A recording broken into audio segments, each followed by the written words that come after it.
ঈমানের পথে অবিচল থেকে আমার মরণ যেন হয়। তোমারই কাছে মিনতি আমার, তোমারই কাছে মিনতি আমার, মহামহিম দয়াময়।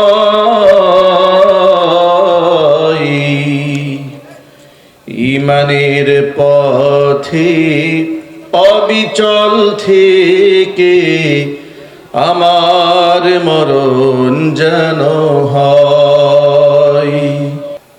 আল্লাহ পাক বলেন,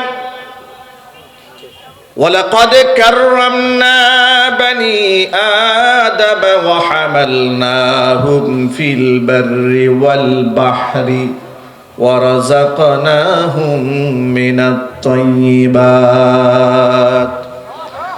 ওয়া ফাদ্দালনাহুম আলা কাসীরিম মিম্মান খালাকনা তাফদীলা।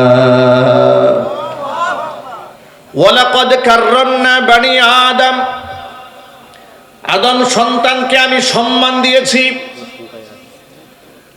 ওয়া হামালনাহুম ফিল বাররি ওয়াল বাহরি, জলে স্থলে তাদেরকে আমি পরিভ্রমণ করিয়েছি। ওয়া রাযাকনাহুম মিনাত তাইয়্যিবাত, তাদেরকে আমি আল্লাহ হালাল রিজিক দান করেছি।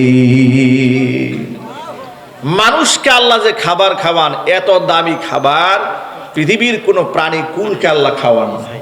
আল্লাহু আকবার বলেন। এই যে আল্লাহ পাক যে মানুষ সৃষ্টি করলেন, আল্লাহ তো জিনও সৃষ্টি করেছেন। একটু জিনদের খাবার কি জানেন? জিনদের খাবার হচ্ছে গোবর।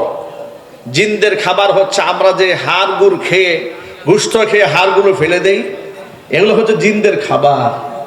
ওরা আমাদের পরিত্যক্ত হাড়গুলোকে আল্লাহ পাক ওদের খাবার বানিয়েছে। আমরা অক্সিজেন গ্রহণ করি, গাছ এই অক্সিজেন গ্রহণ করে, আমরা গ্রহণ করি অক্সিজেন, কার্বন ডাই অক্সাইডটা ছাড়ি। আল্লাহ পাক এই বিষাক্ত আবহাওয়াকে আল্লাহ রব্বুল আলামিন গাছের জন্য খাবার বানিয়ে দিয়েছেন। সুবহানাল্লাহ বলবেন না? আল্লাহ তাআলা সমস্ত ভালো জিনিস মানুষের জন্য বরাদ্দ করেছেন। আল্লাহু আকবার জোরে বলেন। সমস্ত ভালো রিজিক আল্লাহ মানুষকে দিয়েছেন। আল্লাহ পাকের পরে বলেন, ওয়াফাদ্দালনাহুম আলা কাসীরিম মিম্মান খালাকনা তাফদীলা। আমি কত সৃষ্টি করেছি, সমস্ত সৃষ্টিগুলোর মধ্যে মানুষকে আমি সম্মানিত করেছি। সুবহানাল্লাহ বলেন। শুধুমাত্র সম্মানিত করেছি তা নয়, লাকাদ খালাকনাল ইনসানা ফি আহসানি তাকওয়িম। পৃথিবীতে আমার যত সৃষ্টি আছে, চাঁদ, সূরজ, লৌহ কলম, আসমান, জমিন, সিতারা, মানুষ যে চাঁদের প্রশংসা করে, তারকারাজির প্রশংসা করে, গাছপালা বৃক্ষরাজির প্রশংসা করে, ঝর্ণারাজির প্রশংসা করে, আল্লাহ পাক বলছেন, আল্লাহ নিজের কসম করে বলছেন, মানুষকে তামাম পৃথিবীর সমস্ত সৃষ্টির মধ্যে সুন্দর করে তৈরি করেছি। জোরে বলেন সুবহানাল্লাহ। তাহলে একদিক থেকে আল্লাহ পাক মানুষকে সুন্দর করে বানিয়েছেন, আরেক দিক থেকে সম্মানিত করে বানিয়েছেন। আল্লাহ রাব্বুল আলামিন আরেক দিক থেকে সম্মান দিয়েছেন, বান্দাকে আল্লাহ পাক ইলম দান করেছেন। আল্লাহু আকবার বলেন। আল্লাহ রাব্বুল আলামিন যে আদমকে প্রথম সৃষ্টি, আল্লাহ পাকের মানুষ প্রথম সৃষ্টি, কত মহব্বতের সৃষ্টি এটা। আল্লাহ তাআলা কত মহব্বত করে হযরত আদমকে বানিয়েছেন। আদম আলাইহিস সালাতু ওয়াস সালামের সৃষ্টির ব্যাপারে আল্লাহ পাক ফেরেশতাদেরকে হুকুম করলেন, ফেরেশতারা আদমের স্ট্রাকচার তৈরি করা। ফেরেশতারা হাত পা সব নিজের মতো করে তৈরি করেছে, যেভাবে আল্লাহ পাক নির্দেশ দিয়েছেন, আল্লাহর হুকুমে সব সাজিয়েছে। শুধু চেহারার অংশটা ফেরেশতাদের হাতে আল্লাহ পাক দান করেন নাই। আদমের চেহারা আল্লাহ রাব্বুল আলামিন নিজ হাতে হাতে আঁকিয়ে দিয়েছে। নিখুঁত সৃষ্টি আল্লাহ পাকের, কি সুন্দর করে আইভুরু দিয়েছেন, ঠিক না ভাই? একেবারে যেখানে যা হওয়া দরকার আল্লাহ পাক তাই দিয়েছেন।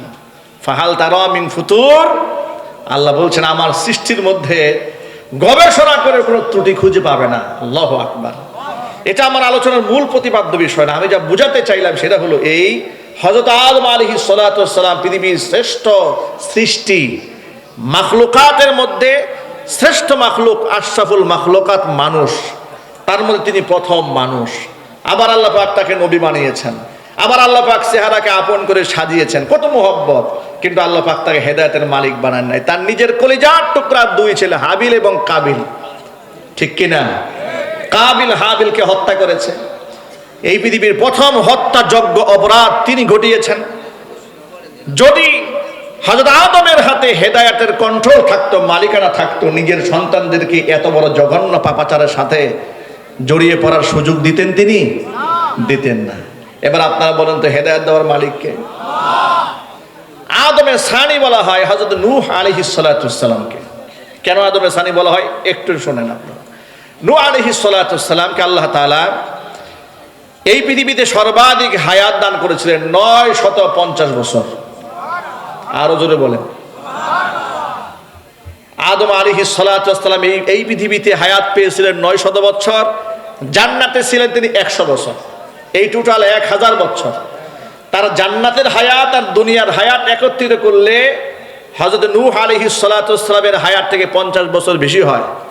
কিন্তু হযরত নূহ আলাইহিস সালাতু ওয়াস সালামের শুধুমাত্র দুনিয়াতেই হায়াত পেয়েছেন 950 বছর। নূহ আলাইহিস সালাতু ওয়াস সালামের জামানায় যখন এলাকার মানুষগুলা মূর্তির পূজা শুরু করেছে, শিরিক করেছে, কুফর করেছে, তখন তিনি হেদায়েতের দাওয়াত দিয়েছেন। তার কথা এলাকার সামান্য গুটি কিছু মানুষ শুনেছে। তাফসীরে কিতাবে এসেছে 80 থেকে 82 জন শুনেছে। এই 80 থেকে 82 জন মানুষ তার কথা শুনেছে, আর অসংখ্য মানুষ বিপদগামী হয়েছে। যারা বিপদগামী হয়েছে তার মধ্যে অন্যতম নূহ আলাইহিস সালাতু ওয়াস সালামের কলিজার টুকরা নিজের ছেলে কেনান, বাবার কথা শুনে নাই। কোরআন মাজিদে আল্লাহ তাআলা ইতিহাস বলেছেন, 12 নম্বর পারার হিফজুল কোরআন, কোরআনের ভিতরে 5 নম্বর পৃষ্ঠায় আল্লাহ পাকের ভাষা আল্লাহ বলছেন, নবী নূহ আলাইহিস সালাতু ওয়াস সালাম নিজের ছেলেকে ডেকে এভাবেই বলেছিল, ইয়া বুনাইয়া রকাম মা'ানা ওয়ালা তাকুম মা'আল কাফিরিন। ও ছেলে, আল্লাহর হুকুমে যে কিস্তি তৈরি হয়েছে এই কিস্তিতে আরোহণ করো, আশ্রয় গ্রহণ করো, তুমি কাফেরদের সাথে থেকো না। বাবার কথা না শুনে নবীর ছেলে নূহ আলাইহিস সালাতু ওয়াস সালামের ছেলে কেনান জবাব দিয়া বলল, قال سآوي إلى جبل يعصمني من الماء قال لا عاصم اليوم من أمر الله إلا من رحم وحال بينهما الموج فكان من المغرقين। ছেলে তার নবী বাবার কথা না শুনে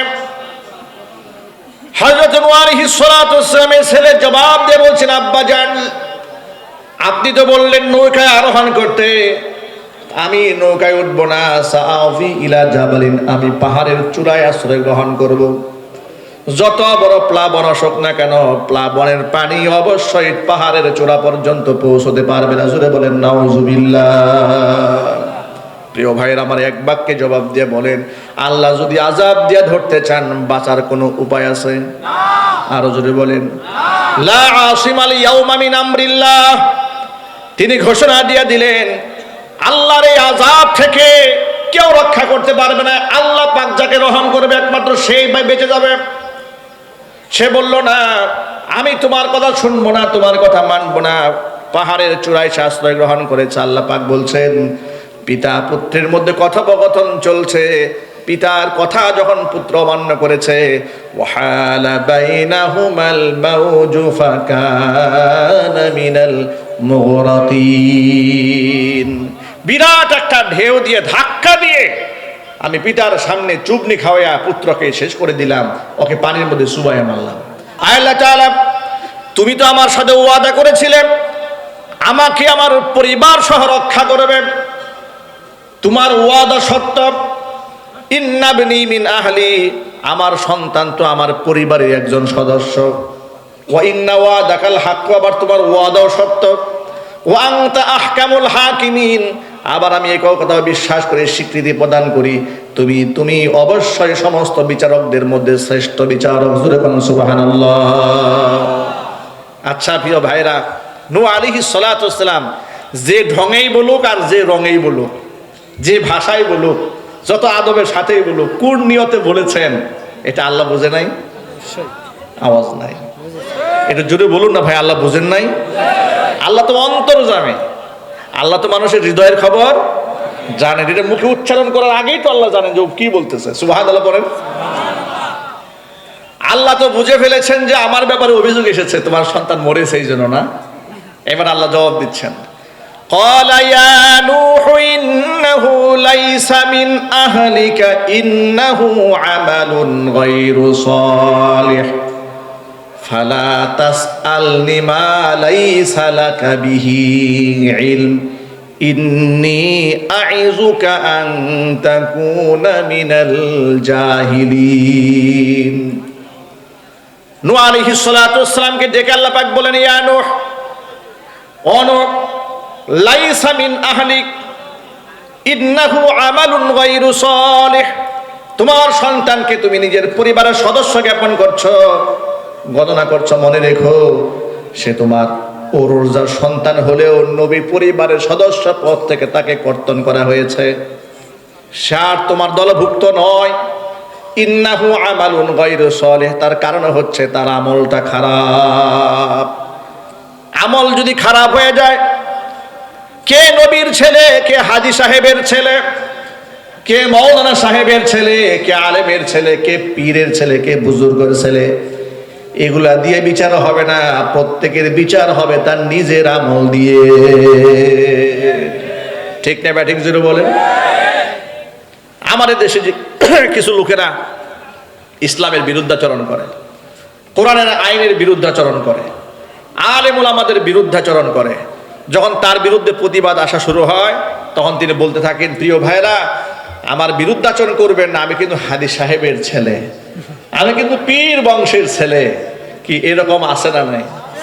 এটা যদি বলতে হবে, আছে না নাই? ওই যে বিগত স্বৈরাচারের আমলে কি হয়েছে, এই যে অসংখ্য আলেমদেরকে জেলখানায় ঢুকিয়েছে, আয়না ঘরে রেখেছে, অসংখ্য আলেমের নামে মিথ্যা মামলা দিয়েছে, আবার বিভিন্ন দরবারে আলেমদেরকে দিয়ে ওয়াজ করিয়েছে যে তিনি অনেক দরবেশের বংশের লোক। কথা ঠিক কিনা জোরে বলেন? আচ্ছা, আপনার পূর্বপুরুষ কি দরবেশ ছিল না ওলি ছিল না সাইয়েদ ছিল, এগুলো আমাদের দেখার দরকার নাই। আমরা দেখবো আপনার আমলটা কি। আল্লাহ পাক প্রত্যেকেই তার নিজের আমল অনুযায়ী বিচার করবেন। কথা ঠিক না ব্যাঠিক জোরে বলেন? নূহ আলাইহিস সালাতু ওয়াস সালামকে ডেকে আল্লাহ পাক বলছেন, ইয়া নূহ লাইসা মিন আহলিক, ও তুমি জন্ম দিয়েছো, তুমি ওরস জাত পিতা, তাই বলে সে আর তোমার দলভুক্ত নয়, কারণ ঈমান থেকে খারিজ হয়ে গেছে। ঈমানের সাথেই হচ্ছে মূল সংযোগ, যে ঈমান থেকে বিচ্ছিন্ন হয়ে যায় সে নবী পরিবারের সদস্য পদ হারিয়ে ফেলে। ঠিক কিনা জোরে বলেন? ভাইরা আমার, এরপরে আল্লাহ পাক বলছেন, ইন্নী আইযুকা আন তাকুনা মিনাল জাহিলিন, নূহ আমি তোমাকে নসিহত করছি, আমি তোমাকে হুকুম করছি, তুমি মূর্খদের অন্তর্ভুক্ত হবে না। সুবহানাল্লাহ বলেন। প্রিয় ভাইরা আমার, ছোট্ট একটা এক্সাম্পল আপনাদের সামনে উপস্থাপন করলাম কোরআন থেকে, শুধুমাত্র বোঝাতে চাইলাম আল্লাহর কাছে এত সম্মানিত নবী হযরত নূহ, হেদায়েতের মালিকানা যদি তার নিজের হাতে থাকতো, কলিজার টুকরা সন্তান নিজের চোখের সামনে চুপ নিখিয়া কাফেরদের দলভুক্ত হয়ে মারা যেত না। ঠিক কিনা? হেদায়েতের মালিকানা তার হাতে ছিল না। জাতির পিতার নাম কি আমাদের? এখন একটু খুশি হয়ে বলেন না, ইব্রাহিম আলাইহিস সালাম। আগে তো এই কথা বলতে অনেকে ভয় পাইতো। ঠিক কিনা জোরে বলেন?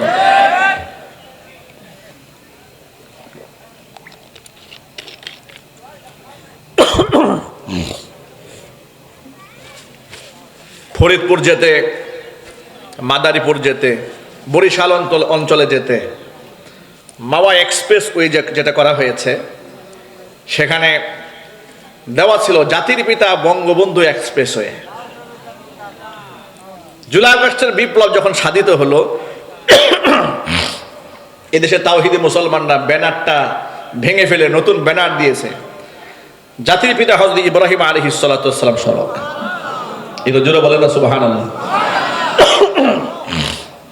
ভাইরা আমার, জাতির পিতা ইব্রাহিম আলাইহিস সালাতু ওয়াস সালাম কত শান কত মান তার।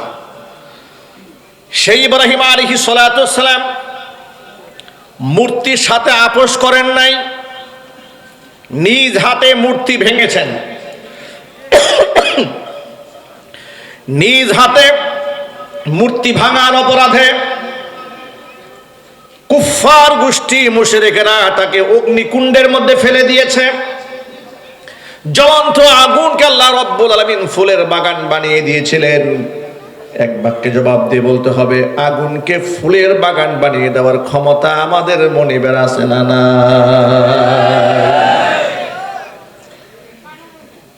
আমরা সেই ইব্রাহিম আলাইহিস সালাতু ওয়াস সালামের আদর্শের সৈনিক, আমরা তাদের সন্তান। অথচ বড় দুঃখ লাগে যে ইব্রাহিম আলাইহিস সালাতু ওয়াস সালাম নিজ হাতে মূর্তি ভেঙে দিয়েছিলেন, আজকে সেই ইব্রাহিম আলাইহিস সালাতু ওয়াস সালামের সন্তানরা এই বাংলার জমিনে 90 থেকে 92 ভাগ মুসলমানদের দেশে অসংখ্য মুসলমানরা মূর্তি পূজায় গিয়ে শামিল হয়ে যায়। দুঃখ কাকে বলবো বলেন আপনারা? যে সমস্ত দাড়ি টুপি নিয়ে পরহেজগার মানুষরা মানুষকে শিরিক থেকে বাঁচাবে, এই বছর কি হয়েছে? অসংখ্য আলেমরা মূর্তি পূজায় হাজির হয়েছে।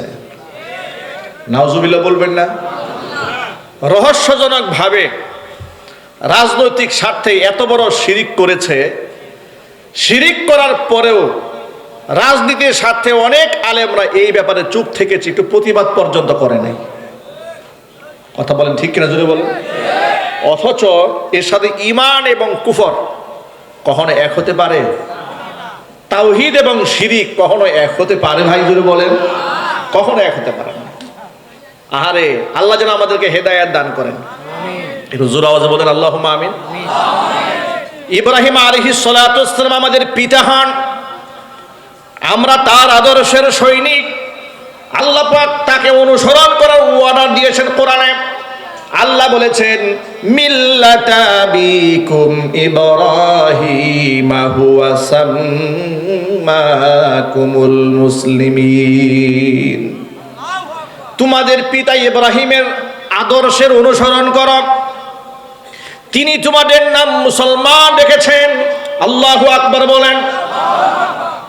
এরপর আল্লাহ পাক তার প্রশংসা করেছেন।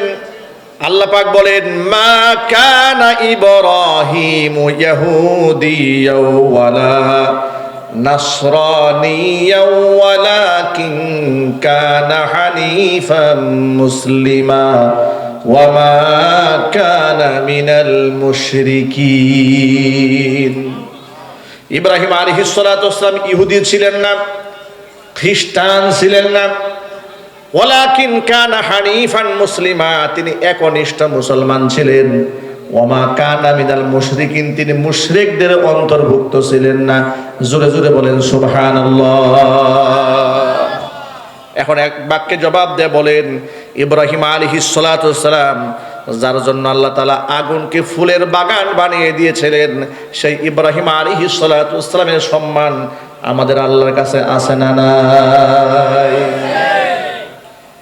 এত সম্মান সেই ইব্রাহিম আলাইহিস সালাতু ওয়াস সালামের। কত আসর ছিল তার আচরণে, কত কথার মধ্যে আল্লাহ পাক কত আসর রেখে দিয়েছিলেন। অথচ সেই ইব্রাহিম আলাইহিস সালাতু ওয়াস সালাম নিজের কলিজার টুকরা পিতা আজরকে মূর্তি পূজা থেকে বাঁচাতে পারেন নাই। ওই যে আগেই বলেছি, হেদায়েতের মালিক কে? আল্লাহ। মূর্তি পূজা থেকে বাঁচাতে পারেন নাই। জিজ্ঞেস করেছেন, মা হাদিহি তামাসিলুল্লাতি আনতুম লাহা আকিফুন। কি বাবা? তিনি তার বাবাকে, আত্মীয় স্বজনকে, কওমের লোকদেরকে বলেছে, মা হাদিহি তামাসিল, এই যে সমস্ত মূর্তি, কিসের মূর্তি এগুলা? আনতুম লাহা আকিফুন, আমি তো দেখি সব সময় তোমরা এগুলার পূজা আরাধনা করো। তারা কি জবাব দিয়েছে শোনেন। তারা বলেছে, কানু ওয়াজাদনা আবাআনা লাহা আবিদিন। তাদের একটা উত্তরটা কি? আমাদের বাপ দাদাদেরকে দেখেছি তারা এই কাজটা করতো, বাস বাপ দাদা যা করেছে আমরাও সেই কাজটা করি। এটাই ছিল জবাব, আর কোনো জবাব ছিল না, যৌক্তিক কোনো উত্তর নাই তাদের কাছে। ভাইরা আমার, নিজের পিতাকে বাঁচাতে পারেন না এই দুনিয়া থেকে, বহু চেষ্টা করেছেন, শিরিক করে কুফর অবস্থায় মুশরিক অবস্থায় দুনিয়া থেকে মারা গেলেন। হাদিস শরীফে এসেছে কিয়ামতের দিন নবী ইব্রাহিম আলাইহিস সালাতু ওয়াস সালামের সাথে তার পিতা আজরের সাক্ষাৎ হবে। হাদিসের ভাষায় শোনায়, ইয়ালকা ইব্রাহিমু আবাহু আযর ইয়াউমাল কিয়ামা। কিয়ামতের দিন নবী ইব্রাহিম আলাইহিস সালাতু ওয়াস সালামের সাথে তার পিতা আজরের সাক্ষাৎ হবে। ওয়া আলা ওয়াজহি আযরা কাতারাতুন ওয়া গাবারাতুন। হাদিসে এসেছে ঠিক এমন অবস্থায় দেখা হবে যে আজরের চেহারার মধ্যে ধুলোবালি পড়ে আছে, বিষণ্ণ চেহারা, ধুলোমলিন চেহারা নিয়ে ইব্রাহিম আলাইহিস সালাতু ওয়াস সালামের সামনে পিতা আজর দাঁড়ায় যাবে। ইব্রাহিম আলাইহিস সালাতু ওয়াস সালাম বাবাকে ডেকে দুঃখের সাথে বলবেন, আলাম আকুল লাকা লা তাসিনি, ও আব্বা জান, আপনাকে আমি বলি নাই এই শিরিক করবেন না, দেবদেবীর পূজা করবেন না, মূর্তির পূজা করবেন না, এগুলার কাছে সাহায্য চাবেন না, কারণ এগুলার কোনো ক্ষমতা নাই, ক্ষমতার একমাত্র মালিককে। আচ্ছা, সকল ক্ষমতার মালিক যে আল্লাহ, এতে কি আমাদের কারো কোনো সন্দেহ আছে নাকি? একটু জুড়ে বলতে হবে। এখানে অনেক রাজনৈতিক নেতৃবৃন্দরাও আছেন, বিভিন্ন দলের অনুসারীরাও আছেন। এই জন্য স্পেসিফিক আমি কোনো দলের নাম বলবো না, আমি শুধু বলবো এক বাক্যে যারা মুসলমান, সে যে দলের হোক। ঠিক কিনা জোরে বলেন? কোরআন তো আলাদা কোনো দলের জন্য আসে নাই, কোরআন বিশ্ববাসীর জন্য এসেছে। আল্লাহু আকবার বলেন, চিল্লা এখন আল্লাহু আকবার। তাহলে এক বাক্যে জবাব দিয়ে বলতে হবে, সকলেই বলবেন যে আল্লাহ ছাড়া কি আর কোনো মূর্তি, কোনো প্রকারের স্তম্ভ কিংবা কোনো প্রকার গাছ, কোনো প্রকার মাছ, এগুলার কোনো ক্ষমতা আছে? কোনো পীরের ক্ষমতা আছে? কোনো দরবেশের, কোনো মাজারের, কোনো কবরের? সকল ক্ষমতার মালিককে। কয়েকদিন আগে চাঁদপুর জেলার 5 আসনের এমপি পদপ্রার্থী, এই যে হিন্দুদের পূজা হয়ে গেল, পূজায় হাজির হয়ে বলছে যে 2023 সালে মা দুর্গা 10 হাত নিয়ে এসেছেন। মুসলমান, এটা যদি হিন্দু বলতো আমার আল্লাহর কসম আমি এটা নিয়ে কোনো প্রতিবাদ করতাম না। মুসলমান বলছে যে মা দুর্গা 2023 সালে 10 হাত নিয়ে এসেছে, মা দুর্গার শক্তিতে স্বৈরাচার টিকতে পারে না, 1 বছরের মাথায় পালায় গেছে। আরো জোরে বলেন নাউজুবিল্লাহ। সামান্য কয়েকটা ভোট ভিক্ষা করার জন্য ঈমান বিক্রি করলেন। মনে রাখবেন, যে মুসলমান 5% মুশরিকদের ভোট কালেক্ট করতে গিয়ে নিজের ঈমান বিক্রি করে, ওরে যদি এমপি বানান, দেশ বিক্রি করে বিদেশ চলে যাবে। কথা ঠিক নেবে? ঠিক। এরাই হচ্ছে ওরা, এরাই হচ্ছে তারা যারা সুইস ব্যাংকে অ্যাকাউন্ট করে। ঠিক নেবে? ঠিক। এরাই হচ্ছে ওরা যারা বিদেশে বেগম পাড়া বানায়। আমাদের বার্তা স্পষ্ট, এই দেশে আমরা রাম, বাম, কাফের, বেঈমান, নাস্তিক তাদের শাসন দেখেছি, কোরআনের শাসন আমরা দেখি নাই। ইনশাআল্লাহ আমরা কোরআনের শাসনই দেখব। ইনশাআল্লাহ। ইনশাআল্লাহ বলতে তো ভয় পাচ্ছেন আপনারা, একটু জোর আওয়াজে বলেন না, মুসলমানের মতো বলো না ইনশাআল্লাহ। আল্লাহ যেন কবুল করে, জোরে করে আমিন। আরেকজন তো ইসলামিক দল করে, দিন কায়েমের স্লোগান দেয়, উনি পূজায় গিয়া শুধু পূজায় যায় না, গিয়ে উনি গীতা পাঠ করা শুরু করছে। ভণ্ডামির একটা লিমিট থাকা উচিত। কথা ঠিক নেবে? ঠিক ছিল বলেন। আচ্ছা, যে লোকটা ইসলামিক দল করে না কি বাকিমুদ্দিন, দিন কায়েম করবো বলে না, সে তো জাহেল। সে কি জাহেল? কোরআন বুঝে না, হাদিস বুঝে না, ইসলাম বুঝে না। ও না হয় একটা কাজ করছে, মানলাম। আপনি তো আলেম মানুষ, আপনি যে মাথায় টুপি দিয়ে গীতা পাঠ করা শুরু করলেন, আর আপনার গীতা পাঠ শুনে হিন্দু মহিলারা উলুধ্বনি দেওয়া শুরু করলো, আপনার কি ইমানে কোনো গায়রাত নাই? আপনার কোনো লজ্জা নাই? আপনার কোনো শরম নাই? আপনারা বলেন দিন কায়েম করবেন, এটার নাম আপনার দিন কায়েম? এটার নাম আপনার দিন কায়েম? আপনাদের আচরণে মনে হচ্ছে আপনারা দিন কায়েম চান না, আপনারা দিন কায়েমের নাম বিক্রি করে চেয়ার দখল করতে চান। এত সহজ নয় দিন কায়েম করা। দিন কায়েম করতে করে নিজের মধ্যে দিন থাকতে হবে। কথা ঠিক কিনা ভাই? ঠিক যদি বলে। আচ্ছা, আমার মধ্যে যদি দিন না থাকে, আমি যদি সামান্য কয়েকটা ভোট ভিক্ষা করার জন্য ইমান বিক্রি করতে পারি, আমার দ্বারা দিন কায়েম হবে? চিল্লায় বলতে হবে দিন কায়েম হবে। আমার যুবক ভাইরা, ইব্রাহিম আলাইহিস সালাতু ওয়াস সালাম কিয়ামতের দিন পিতা আযরকে অবস্থায় দেখার পরে আফসোস করে বলবেন, আলাম আকুল লাকা লা তাসিনি, আব্বা জান আপনাকে নিষেধ করে নাই, আপনি আমার অবাধ্য হবেন না। জাহান্নামের আগুনের ভয়াবহ দৃশ্য দেখার পরে পিতা আযর পুত্র ইব্রাহিমকে ডেকে বলছে, ফালিয়াউমা লা আসি, ও ইব্রাহিম আমি ওয়াদা করলাম তোমার সাথে, আমি আর তোমার কথার বাহিরে চলবো না। কি কাজ হবে? এটা জুড়ে বলুন না, কাজ হবে। উনি হাসরের মাঠে বলবে, ফালিয়াউমা লা আসিক, একদম ওয়াদা করলাম, তুমি যা বলবে তাই শুনবো।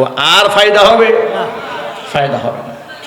তারপরে হযরত ইব্রাহিম আলাইহিস সালাতু ওয়াস সালাম আশাহত হবেন না, নিরাশ না হয়ে রব্বুল আলামিনের দরবারে দরখাস্ত করবেন, ডেকে বলবেন, ইন্নাকা ওয়া'আদতানি আল্লা তুখজিয়ানি ইয়াওমা ইউবাসুন, রব্বুল আলামিন তুমি তো আমার সাথে ওয়াদা করেছিলে পুনরুত্থান দিবসে, মানে হাসরের দিন তুমি আমাকে অপমানিত করবে না, লাঞ্ছিত করবে না।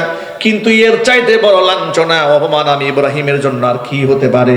আমি পুত্র একজন নবী হয়ে থাকবো জান্নাতে, আর আমার পিতা থাকবে জাহান্নামে। এর চাইতে বড় আফসোস আর লজ্জা আমার জন্য আর কি হতে পারে? আল্লাহর পক্ষ থেকে যখন ঘোষণা দেওয়া হবে, আল্লাহ পাক রব্বুল আলামিন বলবেন, ইন্নী কাদ হাররামতুল জান্নাতা আলাল কাফিরিন, ও ইব্রাহিম শোনো, পৃথিবীর সমস্ত অস্বীকারী কাফেরদের জন্য আমি আমার জান্নাতটাকে হারাম করে দিয়েছি। এখন আমি আপনাদের কাছে প্রশ্ন করি, এক বাক্যে জবাব দিবেন, কাফেররা জান্নাতি না জাহান্নামী? জাহান্নামী। আরো জোরে। কাফেররা জান্নাতি না জাহান্নামী? সুতরাং মূর্তি পূজারী যত আছে সবগুলার ঠিকানা জান্নাত না জাহান্নাম?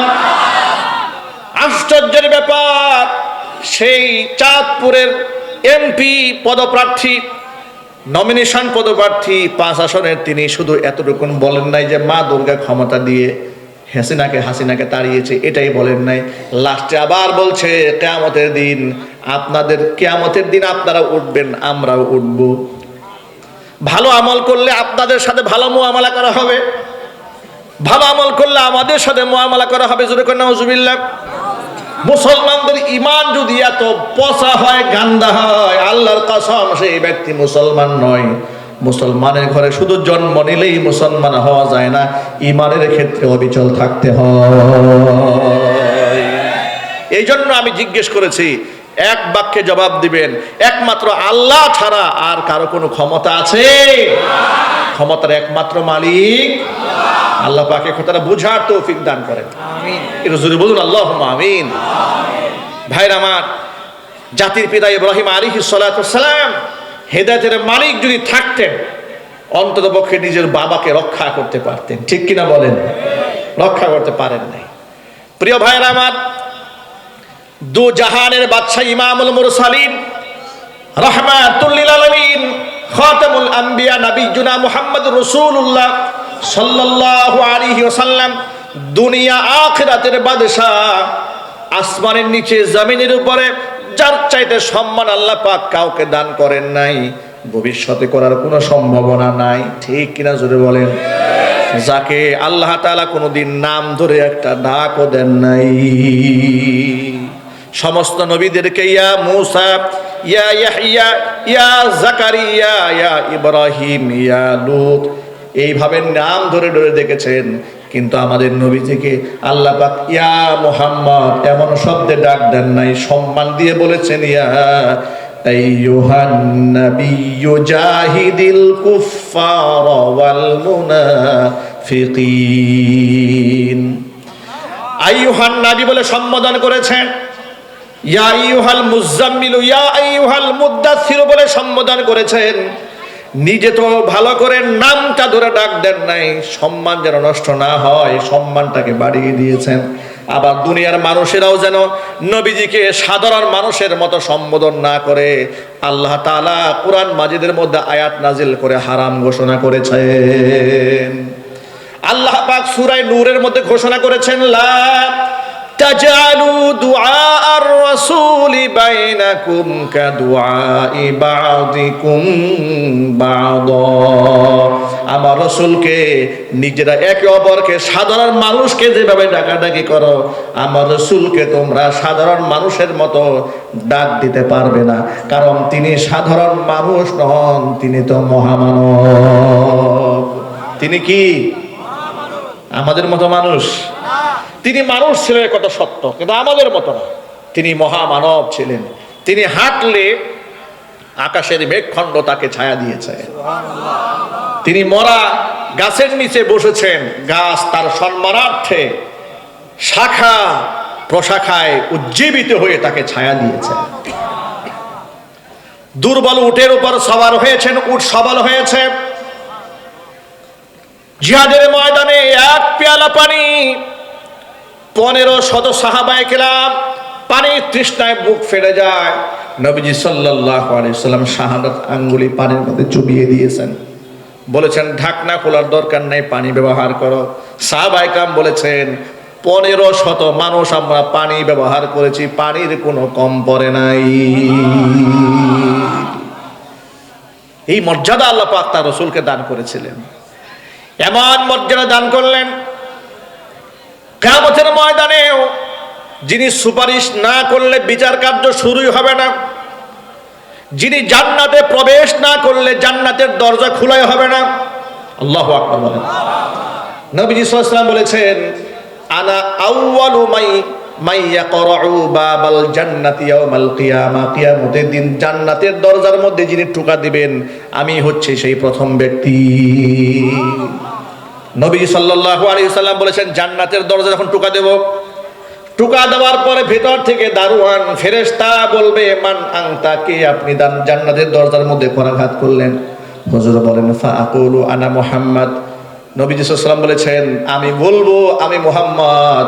ভিতর থেকে ফেরেশতা বলবে, বিকা উমিরতু, আপনার ব্যাপারে আমাকে নির্দেশ প্রদান করা হয়েছে, হুকুম দেওয়া হয়েছে, আপনি টোকা দেওয়া মাত্র যেন জান্নাতের দরজাটা খুলে দেই।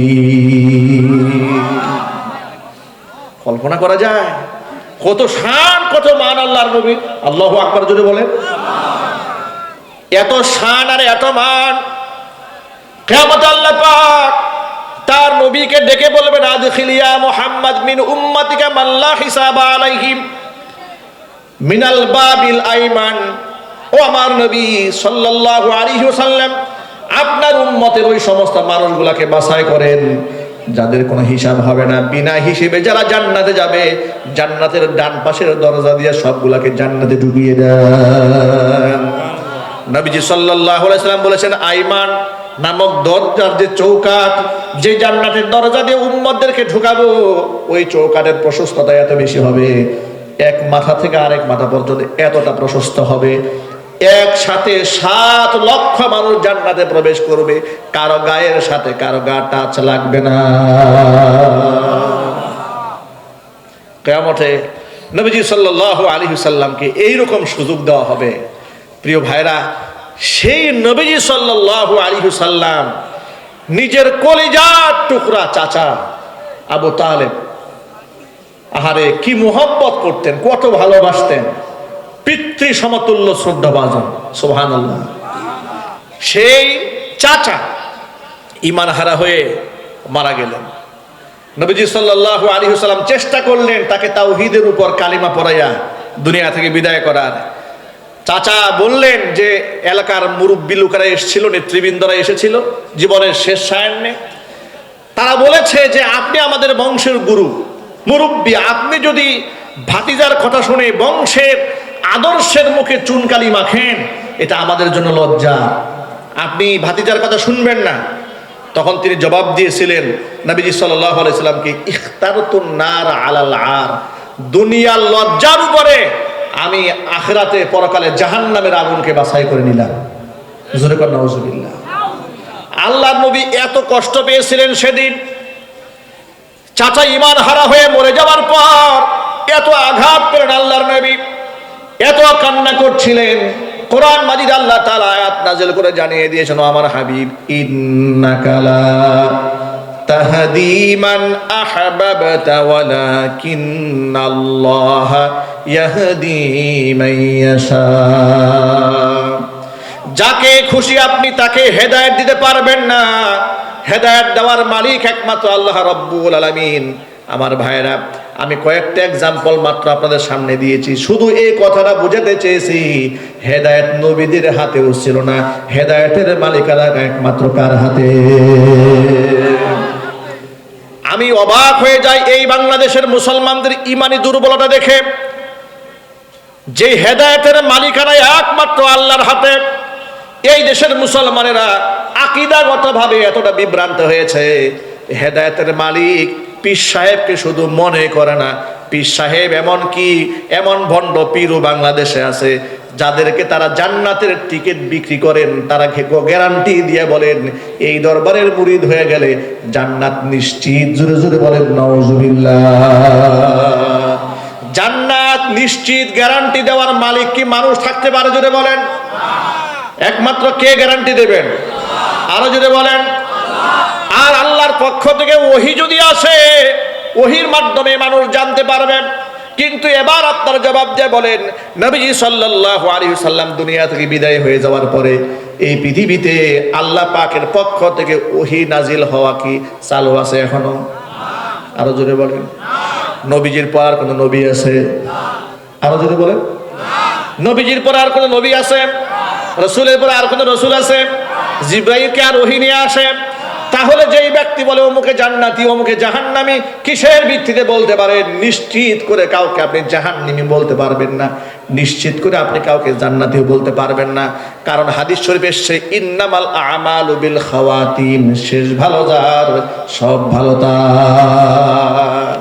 হাদিসে এসেছে যে এমন অনেক মানুষ আছে যারা প্রথম জীবনে অনেক গুনাহ করেছে, কিন্তু আল্লাহ পাক তার তাকদীরে জান্নাত লিখে রেখেছেন। মৃত্যুর আগে তওবা করে জান্নাতের কাজগুলো আল্লাহ পাক ওকে দিয়ে করাবেন, এবার তওবা করবে, ঈমান নিয়ে এসে জান্নাতি হয়ে মারা যাবে। জোরে বলেন আল্লাহু আকবার। তাকদীরকে বিশ্বাস করতে হবে। আবার কিছু লোকের জন্য জাহান্নাম অবধারিত। তারা শুরু জীবনে যত ভালো কাজ করুক না কেন, শেষ জীবনে এসে মৃত্যুর আগ মুহূর্তে এসে ঈমান হারা হয়ে দুনিয়া থেকে বিদায় নেবেন।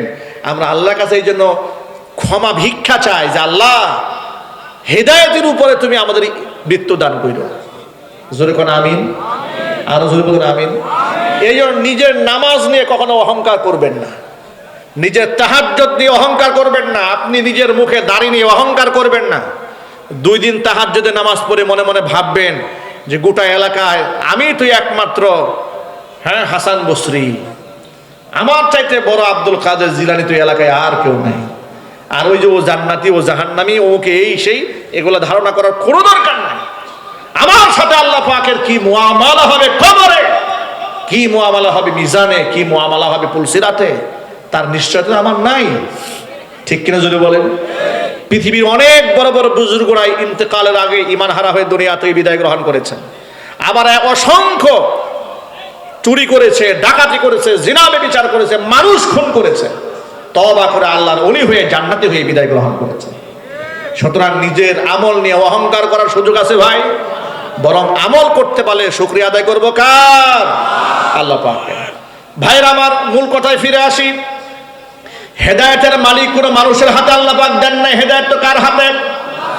আমরা আল্লাহর কাছে দোয়া করি রব্বুল আলামিন যেন আমাদের সকলকে পরিপূর্ণ হেদায়েত দান করেন। জোরে বলেন আমিন।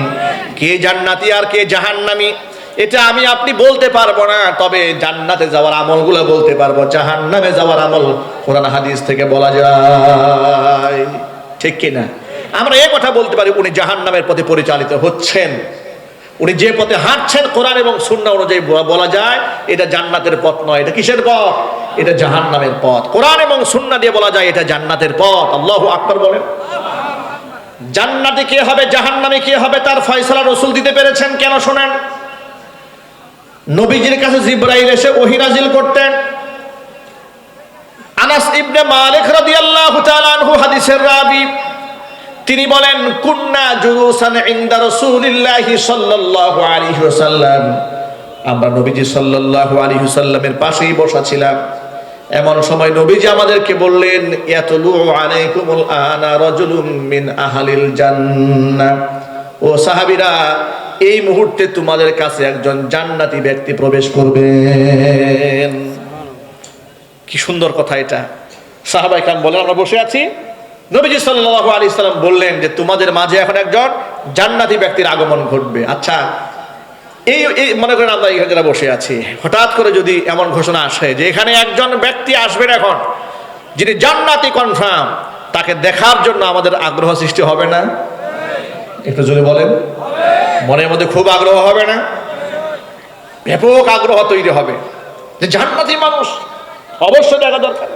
সাহাবায়ে কেরাম অধীর আগ্রহে বসে আছেন, কোন জান্নাতি ব্যক্তিটা আসেন। আনাস ইবনে মালিক হাদিসের রাবি বর্ণনাকারী, তিনি বলেন, অপেক্ষায় ছিলাম কে আসবে। ইদ তলা আলাইনা রাজুলুম মিনাল আনসার, তাকে দেখলাম বিখ্যাত কোনো ব্যক্তির আগমন ঘটলো না, একজন অখ্যাত আনসারী সাহাবী প্রবেশ করলেন। তানতিফু লিহিয়াতুহু বিউদুইহি, ওযুর পানিতে দাড়িটা ভেজা। ওয়াকাদ আল্লাকানা আলাইহি বিয়াদিহি শিমাল, বাম হাতে জুতা ধরে দাঁড়ায় আছে। এই যে মসজিদে ঢোকার সময় জুতা আমরা সেভ নিয়ে রাখি না ভাই, বাম হাতে জুতা হাতে ধরে দাঁড়িয়ে আছে, আর মাত্র ওযু করে এসছে। তানতিফু লিহিয়াতুহু বিউদুইহি, ওযুর পানিতে দাড়িটা ভেজা। আমরা খুবই অবাক হলাম, এমন একজন ব্যক্তি, একেবারেই অখ্যাত ব্যক্তি, নবী করিম সাল্লাল্লাহু আলাইহি ওয়াসাল্লাম তাকে জান্নাতি ব্যক্তি ঘোষণা দিয়েছেন। সুবহানাল্লাহ, কি সৌভাগ্য তার, আমরা তাকে দেখলাম। ঠিক এভাবে আমরা পরের দিন আবার বসে আছি, এমন সময় নবীজি একই বাক্য আবার উচ্চারণ করলেন, ইয়াতলু আলাইকুমুল আনা রাজুলুম মিন আহলিল জান্নাহ, ও সাহাবীরা, তোমাদের মাঝে এই মুহূর্তে একজন জান্নাতি ব্যক্তি আসবেন। বর্ণনাকারী সাহাবী আনাস ইবনে মালিক বলেন, গত দিনের মতো আমরা অধীর আগ্রহে বসে রইলাম, দেখি কে আসে। তাকিয়ে দেখি গতকাল নবীজি সাল্লাল্লাহু আলাইহি ওয়াসাল্লাম জান্নাতি ব্যক্তি ঘোষণা দেওয়ার পরে যেই ব্যক্তি প্রবেশ করেছেন, আজকেও সেই একই ব্যক্তি প্রবেশ করেছেন। এই ছিল দ্বিতীয় দিন। তৃতীয় দিন আবার বসে আছি, আল্লাহর নবী সাল্লাল্লাহু আলাইহি ওয়াসাল্লাম তৃতীয় দিন আবার বললেন, তোমাদের মাঝে একজন জান্নাতি ব্যক্তি প্রবেশ করবেন। অবাক বিস্ময়ে তাকিয়ে রইলাম, দেখি কে আসেন। তাকিয়ে দেখি বিগত 2 দিন জান্নাতি ব্যক্তি প্রবেশ করার কথা বলার পরে যেই ব্যক্তি প্রবেশ করেছেন, তৃতীয় দিন একই ব্যক্তি প্রবেশ করেছেন। তিনটা দিন নবীজি তাকে জান্নাতি ঘোষণা করলেন। সাহাবীদের মধ্যে কৌতূহল সৃষ্টি হলো, বিশেষ করে আব্দুল্লাহ ইবনে আমর ইবনুল আস রাদিয়াল্লাহু তাআলা আনহুমা, তার মধ্যে বেশি কৌতূহল শুরু হয়ে গেল। তার মধ্যে এমন কোন আমল আছে যে আমলটা আমাদের মধ্যে নাই, জানা দরকার। কোন আমলের কারণে আল্লাহ পাক তাকে জান্নাতি বানিয়েছেন। কিন্তু এই আমলটা দেখবো কিভাবে? আমল তো আর দেখা যায় না, গোপন আমল থাকতে পারে, প্রকাশ্য আমল তো দেখা যায়, নামাজ পড়ে, রোজা রাখে, এগুলো তো দেখা যায়, কিন্তু গোপন আমল তো আর দেখা যায় না। ঠিক কিনা যদি বলেন? কারণ যারা আল্লাহর জন্য আমল করে, তাদের আমল তারা দুনিয়া মানুষের কাছে প্রকাশ করতে চায় না। নিজের আমল তারাই প্রকাশ করে যারা আল্লাহর জন্য আমল করে না। ঠিক নেবে? ঠিক। দেখবেন মাদ্রাসায়, মসজিদে, মাহফিলে 10,000 টাকা দান করেছে, মাইকের নাম ঘোষণা না করলে মাইন্ড করে যে কেন ও 5,000 টাকা দিয়েছে, ওর নামে হুজুর মারহাবা বলেছে, আমি যে 10,000 টাকা দিলাম তা আমাকে তো ডাবল মারহাবা দেওয়া দরকার ছিল, হুজুর যে আমার নামটা দিল না, মনের মধ্যে আঘাত পায়। কি এই অবস্থা আমাদের আছে না নাই? আল্লাহ আমাদের হেদায়েত দান করে, হুজুর এখন আমিন। এখন এই আনসারী সাহাবীর মধ্যে এমন কোন আমল আছে, সে আমলটা দেখা দরকার, কিন্তু আমল তো আর খুঁজে পাওয়া যাবে না। আমর ইবনুল আস, আব্দুল্লাহ ইবনে আমর ইবনুল আস রাদিয়াল্লাহু তাআলা আনহুমা, তিনি বললেন, কৌশল অবলম্বন করলেন, একটু চালাকি করলেন। আনসারী সাহাবীকে দেখে বলেন, আনসারী ভাই, আমার বাবার সাথে একটু ঝগড়া হয়েছে, আমি নিয়ত করেছি 3 দিন পর্যন্ত আমি বাড়ি যাব না, তো তোমার বাড়িতে একটু মেহমান হতে চাই, তুমি কি আমাকে মেহমান বানাবে? আনসারী সাহাবী সরল মনে বললেন, কোনো অসুবিধা নাই, চলুন আপনি আমার বাড়িতে। 3 দিন পর্যন্ত বাড়িতে মেহমান থাকলেন। এবার বর্ণনাকারী সাহাবী বলেন, আমর ইবনুল আস, আব্দুল্লাহ ইবনে আমর ইবনুল আস 3 দিন পর্যন্ত অবস্থান করার পরে তৃতীয় দিনের মাথায় এবার তিনি ভেঙেই বললেন কথাটা তাকে, ও আনসারী ভাই শোনেন, আসলে আমার বাবার সাথে কোনো ঝগড়াও হয় নাই, দ্বন্দ্ব হয় নাই, মারামারি কাটাকাটি কিছুই হয় নাই। আমি কৌশলগতভাবে আপনার কাছে 3টা দিন সময় কাটিয়েছি, কারণ নবীজি সাল্লাল্লাহু আলাইহি সাল্লাম 3 দিন একটানা আপনাকে জান্নাতি মানুষ হিসেবে ঘোষণা করেছেন। আপনার মধ্যে কি আমল আছে? আমি তো বিশেষ কিছুই পাইলাম না। আপনিও নামাজ পড়েন, আমরাও নামাজ পড়ি, আপনি সত্য কথা বলেন, আমরাও সত্য কথা বলি। স্পেশাল তো কিছু নাই যেটা দেখে বোঝা যায় যে আপনার মধ্যে কিছু একটা আছে। তখন তিনি কি জবাব দিলেন শোনেন। আপনার এই কথা শুনতে পাচ্ছেন তো? কষ্ট হচ্ছে ভাই? আনসারী সাহাবী জবাব দিয়ে বলেন, আল্লাহর বান্দা শোনেন, আমার মধ্যে আসলে বিশেষ তেমন কোনো আমল নাই, তবে একটা বিষয় আমি সব সময় করি, সেই কাজটা হলো লা আহসুদু আলা খাইরিন। তিনি বলছেন লা আজিদু ফি নাফসি গিশান লি আহাদিম মিনাল মুসলিমিন। এই পৃথিবীতে যত মুসলমান আছে, কোন মুসলমানের প্রতি আমার মনের মধ্যে কোনো বিদ্বেষ রাখি না, কোনো হিংসা রাখি না। ওয়ালা আহসুদু আলা খাইরিন আনআমাহুল্লাহু ইয়াহু। যে কল্যাণ আল্লাহ পাক আমার কোনো ভাইকে দান করেছেন, যেটা আল্লাহ আমাকে দান করেন নাই, ওটা নিয়ে আমি হিংসাও করি না। কারণ আল্লাহর দেওয়ার নিয়ামত যাকে আল্লাহ পাক দিয়েছেন, আমি যদি তাকে হিংসা করি, তাহলে তো আমি আল্লাহর নিয়ামতের অকৃতজ্ঞতা আদায় করলাম। ঠিক কিনা বলেন? আমি কোনো মুসলমানের প্রতি হিংসাও রাখি না, বিদ্বেষও রাখি না। তখন আব্দুল্লাহ ইবনে আমর বলেন, হ্যাঁ, এটাই হচ্ছে সেই গুণ, যে গুণটা আমরা এত সহজে লা নুতিকু আলা যালিক, এই গুণটা অর্জন করা এত সহজ না। মানে সমস্ত মানুষকে ক্ষমা করে দেওয়া, মনের মধ্যে রাগ না রাখা, গুসা না রাখা, এই কাজটা কি সহজ কাজ? এই কাজের কারণে আল্লাহ নবী সাল্লাল্লাহু আলাইহি সাল্লাম তাকে জান্নাতি ঘোষণা করেছেন 3 দিন। চিৎকার দেখুন আল্লাহু আকবার। আমরা এখান থেকে শিক্ষা গ্রহণ করতে পারি, আমরা কোনো মুসলিম ভাইয়ের সাথে, বোনের সাথে আমাদের কোনো হিংসা থাকবে না। বলেন না ইনশাআল্লাহ?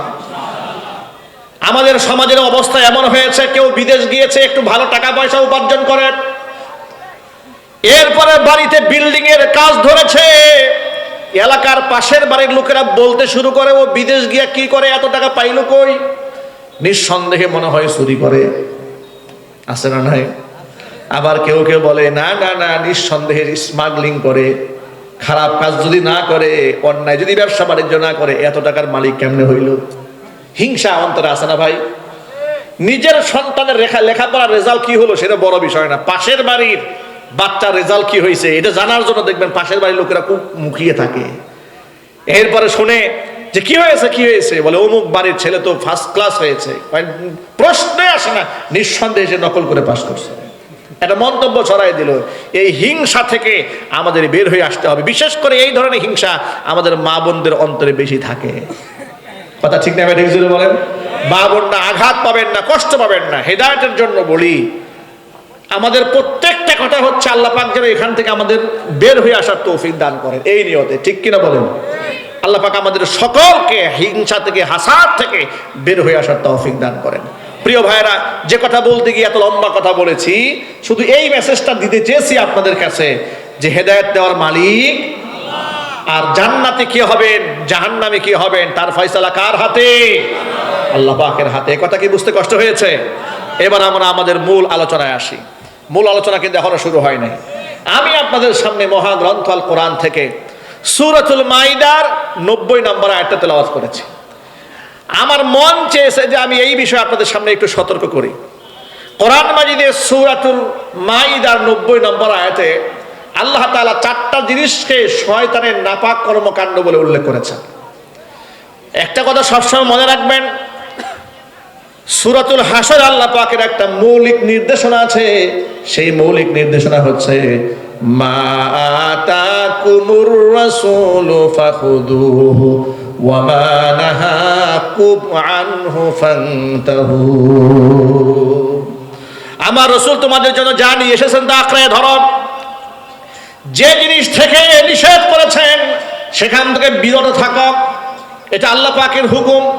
এবার আল্লাহ রাব্বুল আলামিন ইমানদারদেরকে ডেকে বলেন, ও ইমানদারেরা শোনো, 4টা জিনিস হচ্ছে শয়তানের নাপাক কাজ। কয়টা? 4টা আঙ্গুল উঁচা করেন যাতে করে বাড়িতে গিয়েও ভুলে না যান। কয়টা জিনিস যদি বলুন? 1 নাম্বার ইন্নামাল খামরু, মদ।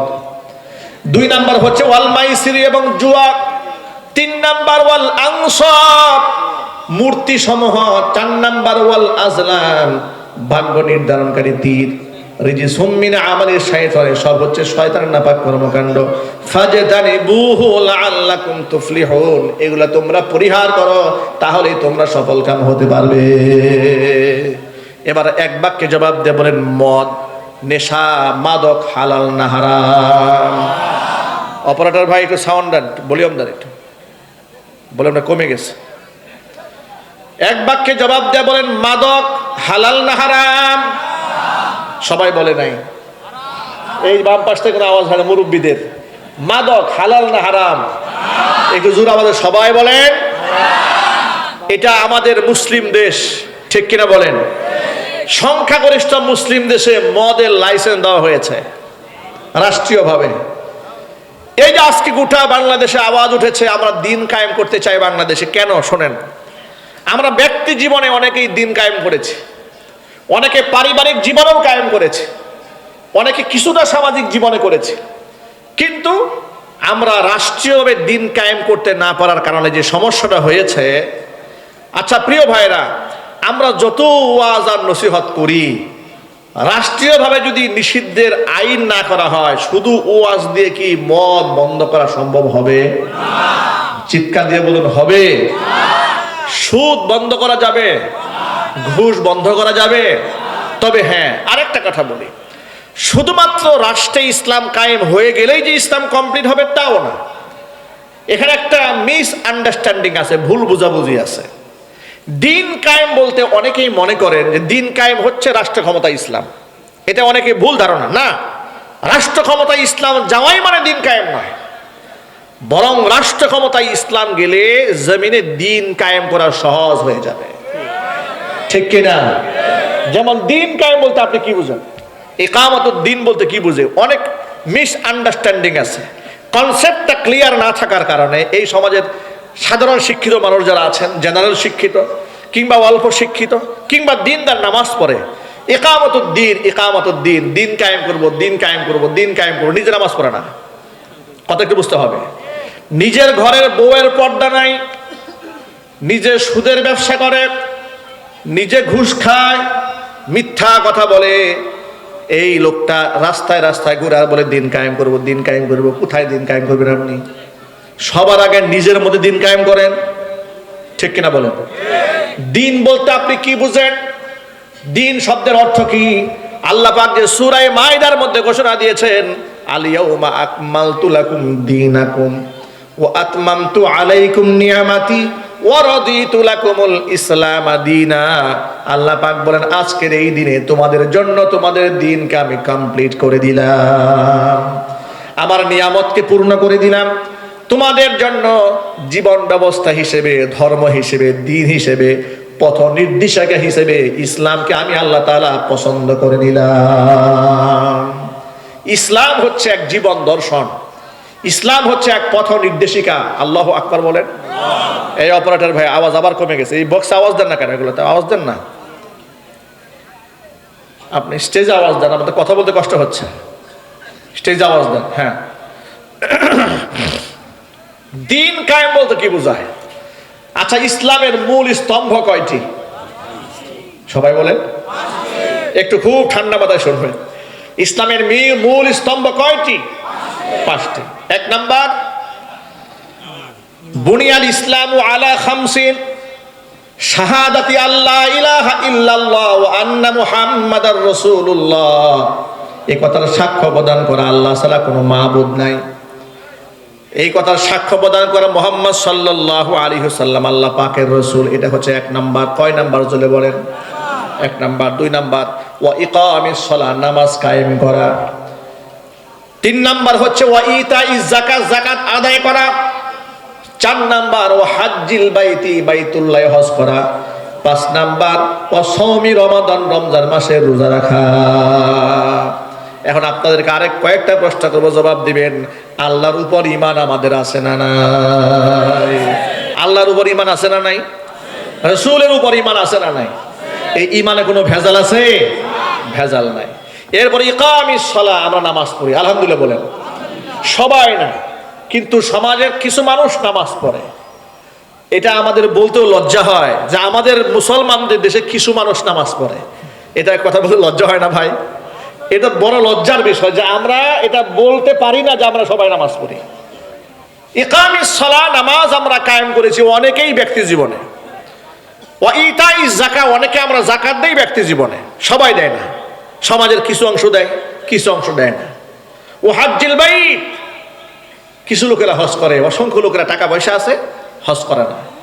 সওমি রমাদান, রমজানের রোজা ফরজ করা হয়েছে, কিন্তু অসংখ্য লোকেরা এখনো পর্যন্ত এই বাংলাদেশেও রমজান মাসে হোটেলের সামনে লাল পর্দা দিয়ে ঢেকে পর্দা করে এমন জন্মের খাওয়া খায়, মনে মনে ভাবে কেউ দেখে না। ঠিক না ভাই? আহারে, আপনি কাকে ধোঁকা দিচ্ছেন? আপনি নিজেকে ধোঁকা দিচ্ছেন, ঠিক কিনা? এই যে ইসলামের মৌলিক 5টা বিষয় আছে, এটা ব্যক্তিগতভাবে আমরা আংশিক প্রতিষ্ঠা করতে সক্ষম হয়েছি, কিন্তু ব্যাপকভাবে যেটা মুসলমানদের করা দরকার ছিল কিন্তু সেটা আমরা করতে সক্ষম হই নাই। এখন সেটা কেমনে প্রতিষ্ঠা হবে? বেশ কয়েকটা আমলের মাধ্যমে হবে। এই যে বক্তারা ওয়াজ করে, তারা দিন কায়েমের কথা বলে, ঠিক কিনা? এটা দিন কায়েম হচ্ছে। এই যে আপনি নামাজের কথা বলছেন, রোজার কথা বলছেন, হজের কথা বলছেন, যাকাতের কথা বলছেন, মা বোনদের পর্দার কথা বলছেন, সুদ হারাম, ঘুষ হারাম, ব্যভিচার হারাম, মিথ্যা কথা বলা হারাম, কবিরা গুনাহ, এগুলা যে বক্তারা আলোচনা করছে, তারা সমাজের দিন কায়েমের জন্য কাজ করে যাচ্ছেন। তাবলীগ জামাতের ভাইরা নামাজের দাওয়াত দিচ্ছেন, দিন কায়েম করছেন। মুফতি মুহাদ্দিসরা হাদিস পড়াচ্ছেন, দিন কায়েমের আন্দোলনে তারাও শামিল। বাল্লিগু আন্নি ওয়ালাউ আয়া, নবী করিম সাল্লাল্লাহু আলাইহি ওয়াসাল্লামের বাণী আমার পক্ষ থেকে একটি বাণী হলেও তোমরা পৌঁছাইয়া দাও। সেই বাণী যিনি যতটুকুন করেছেন দিন কায়েমের আন্দোলনে তিনিও শামিল হয়েছেন। কিন্তু এটা আমরা ব্যক্তি পর্যায়ে করেছি, সামাজিক পর্যায়ে করেছি, কিন্তু রাষ্ট্রের বিরাট বড় কিছু পুরো দায়িত্ব আছে যেটা আমরা করতে পারি না আমাদের কাছে ক্ষমতা না থাকার কারণে। কোরআন মাজিদের মধ্যে আল্লাহ পাকের বর্ণনা বড় স্পষ্ট আছে এই ব্যাপারে। আল্লাহ পাক বলেন, আল্লাযীনা ইম্মাক্কান্নাহুম ফিল আরদি আকামুস সালাতা ওয়া আতাবুজ যাকাতা ওয়া আমারু বিল মা'রুফি ওয়া নাহাউ আনিল মুনকার। ইমানদার বান্দা যারা, তাদেরকে যদি আমি ক্ষমতার মসনদে বসায় দেই, তারা সমাজের মধ্যে মৌলিক 4টা বড় ধরনের কাজ করবে। জোরে বলেন কয়টা? 1 নাম্বার আকামুস সালাহ, সমাজের মধ্যে তারা নামাজ কায়েম করবে। 2 নাম্বার ওয়া আতাবুজ যাকাত, যাকাত আদায় করবে। ওয়া আমারু বিল মা'রুফ, 3 নাম্বার হচ্ছে সৎ কাজের আদেশ দেবে। 4 নাম্বার ওয়া নাহাউ আনিল মুনকার, অসৎ কাজ থেকে মানুষদেরকে বিরত রাখবে। জোরে বলেন সুবহানাল্লাহ। ইমানদার বান্দারা ক্ষমতার মসনদ পেলে তারা দিন কায়েম করবে, কিন্তু ক্ষমতা পাওয়াটাই দিন কায়েম নয়। অনেকেই মনে করে ক্ষমতার চেয়ার দখল করলেই দিন কায়েম হয়ে যায়, শুধু আইন করেই সব ভালো বানাই ফেলবো। শুধু আইন করলে কি দেশ ভালো হয়? আওয়াজ নাই, আপনাদের বুঝতে কষ্ট হচ্ছে? শুধু আইন কানুন করলে কি সে দেশ ভালো হয়ে যায়? উদাহরণ দিয়ে বলি, আমাদের দেশে রাষ্ট্রীয়ভাবে ঘুষ দেওয়া এবং নেওয়া উভয়টা কিন্তু দণ্ডনীয় অপরাধ। কথা ঠিক নেবে? ঠিক। এটা রাষ্ট্রীয় আইন আছে না? আছে। কিন্তু এই আইন করে কি ঘুষ বন্ধ হয়েছে? বেড়া দিয়েছেন ছাগলে যেন খেত না খায়, বেড়াই খেত খাওয়া শুরু করেছে। আপনি বানিয়েছেন দুর্নীতি দমন কমিশন, তৈরি করেছেন, দুদক বানিয়েছেন দুর্নীতি বন্ধ করার জন্য। এখন দুদকের মহাপরিচালক মহা দুর্নীতিবাজ হয়ে যাচ্ছে, ঠিক কিনা জুড়ে বলেন? আপনি এলাকার এমপি বানিয়েছেন বড় আশা করে যে তিনি আপনাদের রাস্তা করে দেবেন, আপনাদের দাবি দাওয়া পূরণ করে নেবেন। তিনি এমপির চেয়ারে বসেই এই যে 5 বছরের জন্য তিনি বসলেন, তখন তিনি এলাকার মানুষের মালিক হয়ে যান। এমন মালিক হন যে তার সুখ দুঃখের কথা শোনারও সময় নেই। নির্বাচনের আগে যিনি আপনার পায়ে ধরেছেন, এখন তার বাড়িতে গিয়ে তার জুতা ধরবেন, কিন্তু তিনি আপনার কথা শুনবে না। এটা হচ্ছে বাংলাদেশের বাস্তবতা, ঠিক নেবে? ঠিক। এই অবস্থার পরিবর্তন দরকার। শুধুমাত্র ক্ষমতায় গেলেই দিন কায়েম হয়ে যাবে বিষয়টি তা নয়, কিন্তু আমরা বিশ্বাস করি সত্যবাদী, ইমানদার, পরহেজগার মানুষের হাতে নেতৃত্ব গেলে আল্লাহর দিন জমিনে কায়েম করা আমাদের জন্য সহজ হয়ে যাবে, ঠিক না? ঠিক জুড়ে বলেন। কারণ হচ্ছে তখন বেশ কয়েকটা বিষয় দাঁড়াবে। কিছু কিছু বিষয় হয়ে যাবে রাষ্ট্রীয়, যেমন আল্লাহ পাকের হুকুম রাষ্ট্রে একমাত্র তারাই বাস্তবায়ন করবেন যাদের আল্লাহ পাকের এই কোরআনের উপর বিশ্বাস আছে। এখন যাদের আল্লাহর কোরআনে বিশ্বাস নাই তারা কি আল্লাহর কোরআন দিয়ে দেশ চালাবে? একটু জোরে আওয়াজে বলেন। যদি কোনো ব্যক্তি বলে আমরা শরীয়ত বিশ্বাস করি না, সে আল্লাহর কোরআন দিয়ে দেশ চালাবে? সে তো চাবেই এই কোরআনের বিরুদ্ধাচরণ করতে, কারণ তার এর উপরে বিশ্বাস নাই। ভাইরা আমার, যে কথা বলতে গিয়ে এত লম্বা কথা বলেছি সেটা হলো এই যে আমাদের বাংলাদেশে যে মাদক নিয়ে আজকে আমরা কথা বলছি, আপনি শুনে অবাক হবেন এই বাংলাদেশে মাদক নিষিদ্ধের কোনো আইন নাই। মাদক নিয়ন্ত্রণ আইন আছে। কি আইন আছে? মাদক নিয়ন্ত্রণ আইন আছে। আমি 2018 সালের ডিএনসির জরিপ দেখেছি অনলাইনে। সেখানে বাংলাদেশের এই 56,000 বর্গ মাইলে মাদক সেবীদের সংখ্যা সেখানে লেখা আছে 32 লক্ষ। 32 লক্ষ মানুষ 2018 সালে মাদক সেবী ছিল বলে ডিএনসি রিপোর্টে এসছে। 2025 সালে এর জরিপ এসছে বর্তমানে মাদক সেবীদের সংখ্যা দাঁড়িয়েছে 83 লাখ। চিৎকার দেখো নাউজুবিল্লাহ। 83 লক্ষ মাদক সেবী বাংলাদেশে বেড়েছে। এর মানে আস্তে আস্তে আস্তে শুধু ধীরে ধীরে মাদক সেবীদের সংখ্যা বেড়েই যাচ্ছে। জোরে বলে নাউজুবিল্লাহ। এটা কন্ট্রোল করা যাচ্ছে না। হ্যাঁ, এটা কন্ট্রোল তখন করা যাবে যদি কায়ামতের দিন হয়। দিন যদি কায়েম হয়, রাষ্ট্রের পরিচালক, ধারক এবং বাহক যারা হবেন তারা যদি আইন করেন যে রাষ্ট্রে কোনো প্রকার মাদক চলবে না, তখনই এটা কমায় আনা সম্ভব, এছাড়া কমানো সম্ভব নয়। ঠিক কিনা? আচ্ছা, রাষ্ট্রের দিন কায়েম হওয়ার পরে এই রাষ্ট্রীয়ভাবে ঘোষণা আসবে যে মদ আল্লাহ হারাম করেছেন, যে জুয়া আল্লাহ হারাম করেছেন, সেটা আমরা রাষ্ট্রে চলতে দেব না। এটা যদি আইন করা হয়, আপনারা কি সাপোর্টে আছেন তো? ইনশাআল্লাহ এর পক্ষে আছেন? আপনারা কি মদের পক্ষে না বিপক্ষে? জুয়ার পক্ষে না বিপক্ষে? মদের বিরুদ্ধে, জুয়ার বিরুদ্ধে কারা কারা আছেন তো হাত দেখতে চাচ্ছে আমি। মদ জুয়ার বিরুদ্ধে কারা? হাত তুলে আল্লাহকে দেখান। আল্লাহ যেন আমাকে আমাদের ময়দানে আমাদেরকে এই উসিলায় মাফ করে দেন। জোরে কোন আমিন। হাত নামান। সমাজের এমনও কিছু নেতা আছে স্টেজে উঠে মদের বিরুদ্ধে জাজালো বয়ান দেয়, কিন্তু নিজে আবার মদের ব্যবসা করে। কথা বলে না। নারায়ণগঞ্জে, ঢাকা নারায়ণগঞ্জে কয়েক বছর আগে এক মাহফিল আমাকে দাওয়াত দেওয়া হয়েছে। তো প্রধান অতিথি একজন এসছেন, এলাকার মধ্যে প্রভাবশালী এক নেতা আসলেন। আমি খুতবা শুরু করার আগে তিনি সংক্ষেপে 4-5 মিনিটের একটা বক্তব্য দিলেন। ওই বক্তব্যে তিনি মাদকের বিরুদ্ধে খুব ঝাঁঝালো বক্তব্য দিলেন। আমার এত ভালো লেগেছে, অনেক খুশি হয়েছি। আমি খুশি হয়ে তার জন্য দোয়া করেছি, তার পরিবারের জন্য দোয়া করেছি। আমি যখন বয়ান শেষ করে স্টেজ থেকে নেমে যাচ্ছি, মাহফিল কর্তৃপক্ষ একজন আমাকে ডেকে বললেন, হুজুর, যার জন্য এত দোয়া করলেন ওনাকে চিনেন? আমি বললাম না, চিনি না, কিন্তু ওনার কথাটা খুব ভালো লেগেছে। মাদকের বিরুদ্ধে খুব সচেতনতামূলক কথাবার্তা বলেছেন। তিনি বললেন, হুজুর, ইনি হচ্ছে আমাদের এলাকায় মাদকের ডিলার। আমি বললাম, বহুত মজার ব্যাপার এটা। তো মাদকের ডিলারকে তাফসির মাহফিলের প্রধান অতিথি বানালেন কেন? তারা জবাব দিয়ে বলছেন, হুজুর, এই ভদ্রলোক হচ্ছে সেই ভদ্রলোক, ওনাকে প্রধান অতিথি না বানালে উনি মাহফিল করতে দেবে না। একটা সময় বাংলাদেশ এরকম গিয়েছে, পোস্টারে ওদের নাম না থাকলে ওরা মাহফিল বন্ধ করে দিয়েছে। কথা ঠিক না ঠিক জোরে বলেন। শুধু নাম নয়, নিজের নামটা আলেমের নামের উপর দিতে হয়েছে। আলেমের নামের উপরে জালেমের নাম দিতে বাধ্য হয়েছে তাফসির মাহফিল কর্তৃপক্ষ। এই সমস্ত বেনামাজি চরিত্রহীন লম্পটগুলোর নাম আলেমের নামের উপরে না দিলে যারা মাহফিল বন্ধ করেছে, আলেমদের সাথে বিয়াদবি করেছে, কোরআনের সাথে গুস্তাখি করেছে, বক্তা বয়ান করছে এমন সময় মাইক টেনে নিয়েছে, এমন বিয়াদব বাংলাদেশে ছিল। ঠিক কিনা? আল্লাহ সুবহানাহু ওয়া তাআলা কোরআনের সাথে যারা বিয়াদবি করেছে, আলেমদের সাথে গুস্তাখি করেছে, তাদের ব্যাপারে আল্লাহ পাকের ফয়সালা সুবহানাল্লাহ আমরা তো ভাবতেও পারি না। কথা বলেন ঠিক কিনা বলেন? আপনারা কেউ কল্পনা করেছেন? আল্লাহর কসম, আমি এক পর্যায়ে এদের ব্যাপারে হতাশ হয়ে মনে মনে চিন্তা করেছিলাম যে আমার জীবদ্দশায় মনে হয় জালেমের পতন আর দেখবো না। এটা এক সময় মনে হতো যে যেভাবে মেকানিজম করে সাজানো হয়েছে, র্যাব ওদের, পুলিশ ওদের, বিজিবি ওদের, আয়নাঘর ওদের, সেনাবাহিনী ওদের, সব ওদের, এনএসআই, ডিজিএফআই, ডিবি সব ওদের, এমনকি মুশরিক, কাফের, বেঈমান, নাস্তিক সব এক হয়েছে। আহারে, এগুলা শেষ হবে কবে? কিন্তু আল্লাহ পাকের সে আয়াত আবার মাঝে মাঝে তেলাওয়াত করতাম। 2018 সালে মাহফিল মঞ্চ থেকে আমাকে ধরে নিয়ে গেল। মাহফিল মঞ্চ থেকে ধরে নিয়ে মামলা দিয়েছে, আমার পকেটে নাকি 16টা ককটেল বোমা পাওয়া গেছে। ওয়াজের স্টেজ থেকে ধরে নিয়েছে, মামলা দিয়েছে, ককটেল বোমা পাওয়া গেছে। আরেকবার ডিস্ট্রিক্টেই নাই, আমি ওই সময় ওই জেলাতেই ছিলাম না, বিরুদ্ধে মামলা দিয়েছে যে আমি নিজ হাতে গাড়ি পুরাইছি, অসংখ্য লোকরা তাকায় দেখেছে।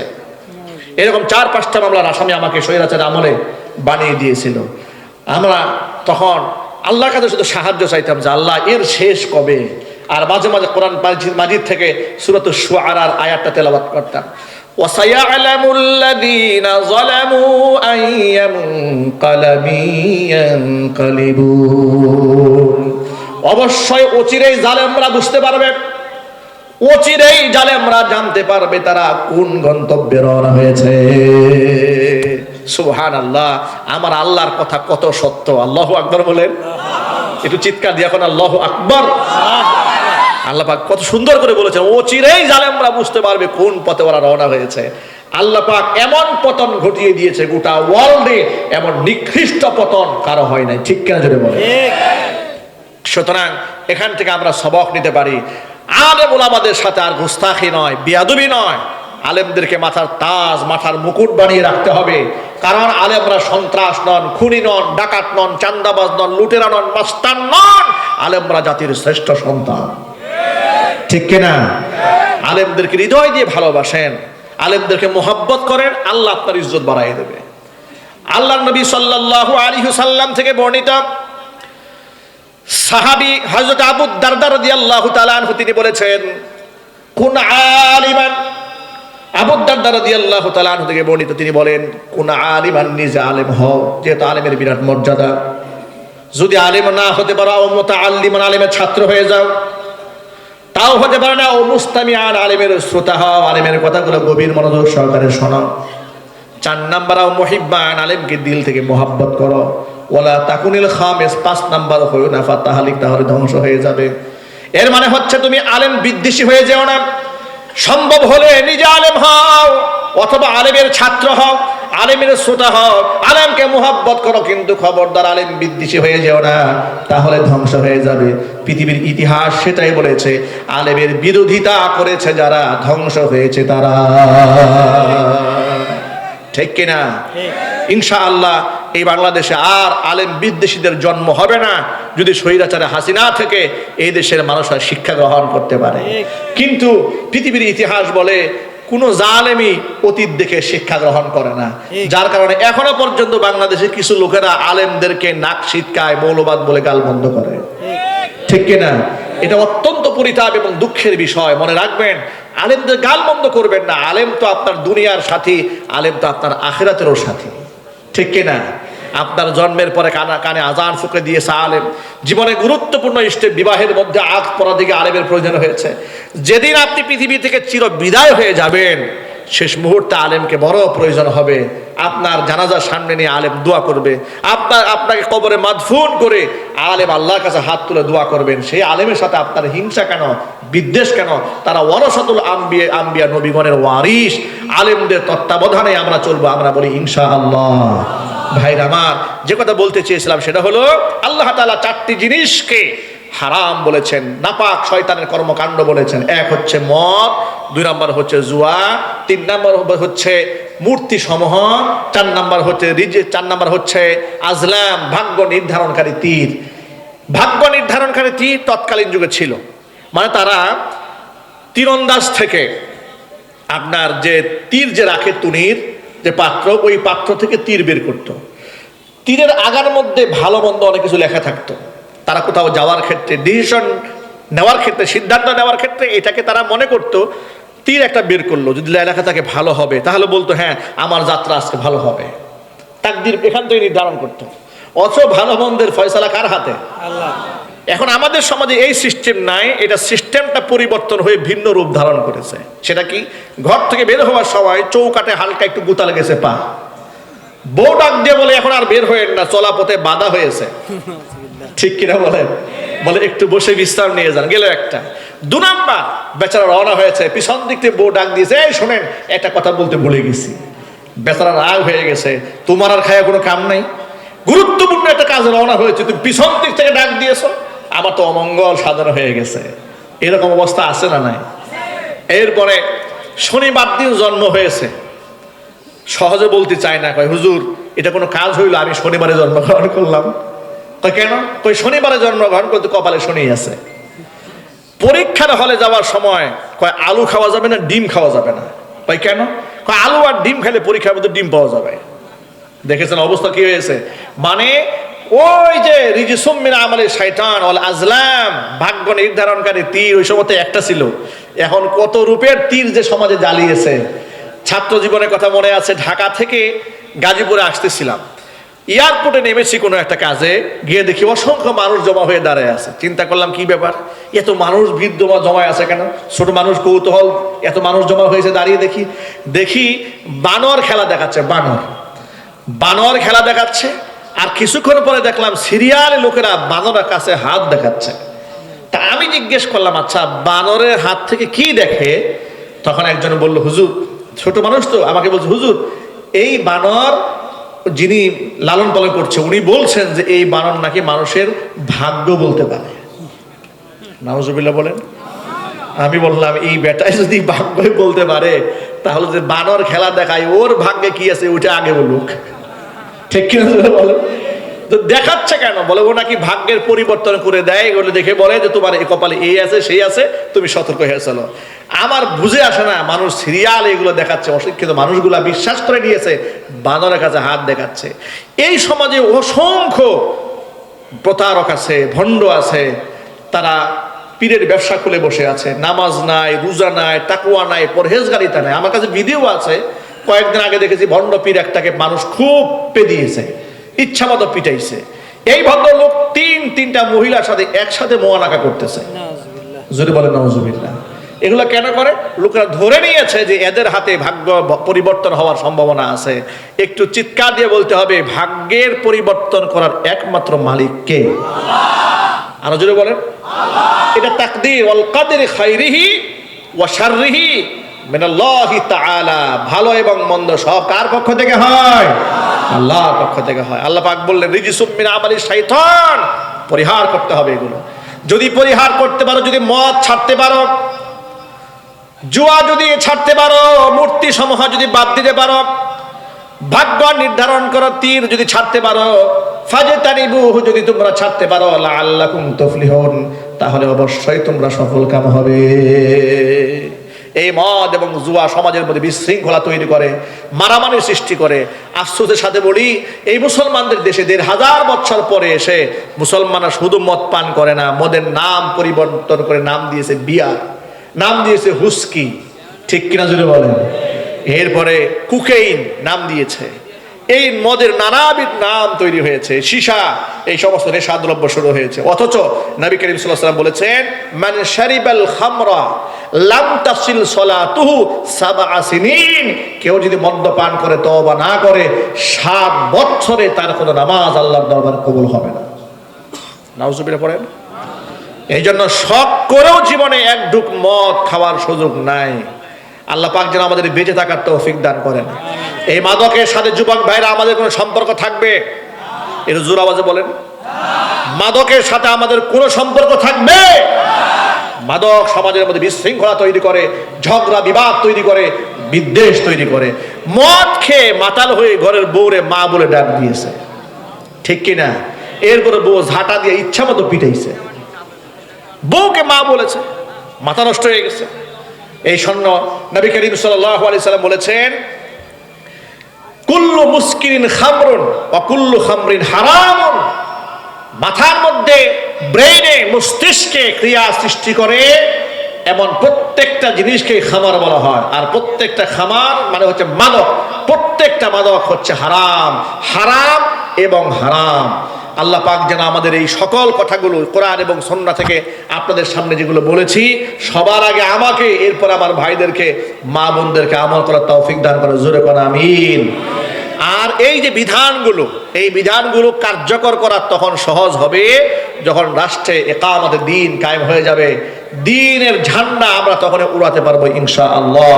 আল্লাহ রাব্বুল আলামিন যেন আমাদের সকলকে ঐক্যবদ্ধ থাকার তৌফিক দান করেন। সকলেই বলেন আল্লাহুম্মা আমিন। দুরূদ শরীফ পড়েন, আল্লাহুম্মা সাল্লি আলা মুহাম্মাদিন ওয়া আলা আলি মুহাম্মাদ كما صليت على إبراهيم وعلى آل إبراهيم إنك حميد مجيد اللهم بارك على محمد وعلى آل محمد كما باركت على إبراهيم وعلى آل إبراهيم إنك حميد مجيد ভাইরা মোহাম্মদ সেলিম ডাক্তার না গ্রাম মাদারীপুর তিনি 1000 টাকা দান করেছেন পিতা ও সন্তানের জন্য খাস করে দোয়া চেয়েছেন আমরা দোয়া করি আল্লাহ পাক পিতা এবং সন্তানকে মাফ করে দেন কবুল করেন জোরে কোন আমিন আরেক ভাই 100 টাকা দিয়েছেন বাবার জন্য দোয়া চেয়েছেন ভাইয়ের দানকে আল্লাহ তাআলা কবুল করেন তার পিতার কবর আযাব আল্লাহ পাক মাফ করে দেন সকলে বলেন আল্লাহুম্মা আমিন আর কোনো কথা আছে না দোয়া হয়ে যাবে ইনশাআল্লাহ আর কোনো বক্তব্য আছে না দোয়া করে ইনশাআল্লাহ اللهم آمين ربنا ظلمنا أنفسنا وإن لم تغفر لنا وترحمنا لنكونن من الخاسرين ربنا لا تزغ قلوبنا بعد إذ هديتنا وهب لنا من لدنك رحمة إنك أنت الوهاب رب العالمين রহমতের নজর দিয়ে তাকায় দেখো আমরা গুনাহগার বড় আশা নিয়ে কোরআন সুন্নাহ থেকে আলোচনা করে তোমার শাহী দরবার হাত দুখানা ইতিমের মতো বাড়িয়ে দিয়েছে মেহেরবানি করে আলোচনার ভুল বেয়াদবি ক্ষমা করি সাবের হাদিয়াটুকু কবুল করে মঞ্জুর করে তোমার হাবিবের রওজা মুবারকে পৌঁছিয়ে দাও तमाम পৃথিবীর মাটির নিচে যত মুমিন মুমিনাত মুসলিমিন মুসলিমাত চিরবিদায় হয়ে চলে গেছেন তাদের আরওয়াহের উপর সাওয়াবের হাদিয়াগুলো পৌঁছিয়ে দাও আমাদের মা বাবা যাদের দুনিয়ার জমিন থেকে চলে গেছেন মা বাবার কবরগুলোকে জান্নাতের টুকরায় পরিণত করে দাও আত্মীয় স্বজন কবর আযাবকে আল্লাহ তুমি মাফ করে দাও রব্বুল আলামিন যে যুবকেরা অক্লান্ত পরিশ্রম করে জান্নাতের বাগান সাজিয়েছেন মাবুদ গো আমার যুবক ভাইদেরকে তোমার ওলি হিসেবে কবুল করে নাও রব্বুল আলামিন অত্র এলাকার সমস্ত মুর্দেগানের কবর আযাবকে আল্লাহ তুমি মাফ করে দাও পর্দার অন্তরাল থেকে মা বোনেরা বয়ান শুনেছেন মা বোনদের মাফ করে দাও মা বোনদেরকে আবেদা জাহেদা সালেহা কানিতা হিসেবে কবুল করে নাও রব্বুল আলামিন উলামায়ে কেরাম হাত তুলে ধরেছেন তাদের খিদমতের ওয়াসাত বৃদ্ধি করে দাও রব্বুল আলামিন তালিবুল ইলম ছাত্র ভাইরা হাত তুলে ধরেছেন হাফেজ কোরআন আলেমী দ্বীন হিসেবে কবুল করে নাও দাঈ ইলাল্লাহ হিসেবে কবুল করে নাও রব্বুল আলামিন গোটা বাংলাদেশের প্রতি ইঞ্চি মাটি ইসলামের জন্য আল্লাহ তুমি উর্বর বানায়া দাও রব্বুল আলামিন ফিলিস্তিনের মুসলমানদেরকে আল্লাহ তুমি হেফাজত করে নাও আফগানিস্তান এবং পাকিস্তানের মুসলমানদের মধ্যে আল্লাহ শান্তির ফয়সালা করে দাও রব্বুল আলামিন तमाम পৃথিবীর সমস্ত মুসলমানদেরকে ঐক্যবদ্ধ থাকার জন্য তৌফিক দান করে দাও রব্বুল আলামিন মাহফিল কর্তৃপক্ষ প্রত্যেক বছর এর থেকে বিশাল আয়োজন করে কোরআন সুন্নাহর হক এবং হক্কানিয়তের কথাগুলো মানুষদেরকে শোনাতে পারেন সেই তৌফিক দান করে দাও রব্বিরহামহুমা কামা রব্বায়ানি সগীরা রব্বিরহামহুমা কামা রব্বায়ানি সগীরা তাকাব্বাল মিন্না إنك أنت السميع العليم وتب علينا إنك أنت التواب الرحيم سبحان ربك رب العزة عما يصفون وسلام على المرسلين والحمد لله رب العالمين واجعل آخر كلمتنا عند الموت لا إله إلا الله محمد رسول الله